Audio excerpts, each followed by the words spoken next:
Extremely sorry to disappoint. అంటే ఇప్పుడు ఏదో ఉనికిపోతున్నాను మంచం కింద కూర్చొని ఏడుస్తున్నాను అని అందరూ what ever the media speculating, వాళ్ళందరికీ చిన్న డిసప్పాయింట్మెంట్గా ఉండొచ్చు వీడియో.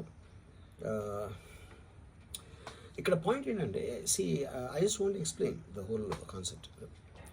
ఇప్పుడు నేను ఆల్మోస్ట్ ఒక 1 year బ్యాక్ ఏదో ట్వీట్స్ పెట్టాను అనే ఎలిగేషన్. ఆ ట్వీట్స్ ఎవరో మనోభావాలు దెబ్బతిన్నాయి. ఇక్కడ విచిత్రం ఏంటంటే 1 year బ్యాక్ పెట్టిన ట్వీట్స్ 4 డిఫరెంట్ ప్లేసెస్లో 4 డిఫరెంట్ జ్యూరిస్డిక్షన్స్లో నలుగురికి ఒకే 3-4 రోజుల వ్యవధిలో వాళ్ళ మనోభావాలు దెబ్బతిన్నాయి. వాళ్ళు ఆ పరంగా కంప్లైంట్ ఇవ్వడం, కేసులు పెట్టడం జరిగింది.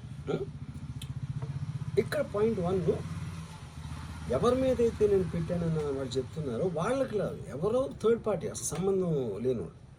సో ఆ కాంటెక్స్ట్లో అసలు ఈ కేసు ఎలాగా, ఈ సెక్షన్స్ ఎలా వర్తిస్తాయి అనేది అప్పుడు ఆబ్వియస్గా నాకు వచ్చే అనుమానం కానీ, నాకు కానీ నా మనుషులు కానీ, ఇది ఒక పర్సిక్యూషన్ చేయటానికి ఒక పద్ధతి ప్రకారం ఉన్న ఎలోబుల్ లాస్ని వాడుతున్నారా, లేకపోతే ఇప్పుడు వరల్డ్ ఓవర్ ఒక ఫినామినా ఏం జరుగుతుందంటే పొలిటికల్ పార్టీస్ వాళ్ళు they are weaponising the systems of the police. అది అమెరికాలో జరుగుతుంది, యూరోప్లో జరుగుతుంది, ఇక్కడ కూడా జరుగుతుంది.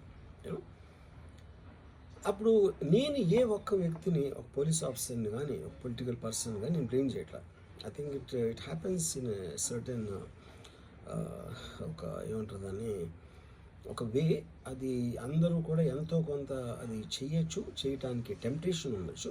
But eventually there is the law of the land which will take the final call. So అది that I completely agree, believe in that and I abide by that as a citizen. So ఇప్పుడు ఇక్కడ జరిగింది ఏంటి, నాకు ఒక notice వచ్చింది, నేను ఒక రిప్లై ఇచ్చాను, ఫలానా తారీఖు నేను వస్తాను. అప్పటికి నాకు జరుగుతున్న పని ఒక ఆన్గోయింగ్ స్కెడ్యూల్ ఉంది కాబట్టి, నాకు ఫిల్మ్ వర్క్ ఉంది కాబట్టి అవ్వలేదు. అండ్ ఇట్ ఈస్ వేరే ప్రొడ్యూసర్కి చేస్తాను, ఆ ప్రొడ్యూసర్కి నష్టం వస్తుంది కాబట్టి నేను మళ్ళీ టైం అడిగాను. ఇదేంటి కేసు, ఇదేం అర్జెంట్ కేసు అంటే 1 year తర్వాత ట్వీట్ చూసిన అతనికి 1 weekలో అన్నీ అయిపోవాలనేది ఏమన్నా మీనింగ్ ఉంటుంది అసలు దానికి? So which basically means it is being done for purposes other than the urgency of the case.